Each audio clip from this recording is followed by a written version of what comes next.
Այստեղ Երևանի քաղաքապետարանը նախատեսում է իրականացնել հիմնանորոգման ծրագիր։ Երևանի քաղաքապետարանը շատ կտրուկ որոշում է կայացրել բոլոր այդ ներդրումային ծրագրերը չեղարկել եւ բոլոր այն տեղերում, որտեղ այդ ծրագրերը չեն իրականացվել, մենք ստանձն ենք առնելու այդ միջավայրերը վերականգնելու։ Շենքը տալիս է հնարավորություն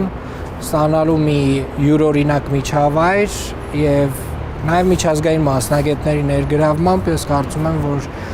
այդ ոլորտում կրթությունը մեկ նոր ավելի բարձր մակարդակի ենք հասցնելու։ Մենք պլանավորում ենք այստեղ տեղակայել Երևանի պատանեկան սիմֆոնիկ նվագախումբը, որը նույնպես արդեն կարելի ասել երկարաժամկետ ծրագրով Երևանի քաղաքապետարանը այդ նվագախումբը ստեղծել է եւ Երևանի պատանեկան նվագախումբը լինելու է այն հենքը, որով որ մենք տալու ենք արդեն երիտասարդ երաժիշտներ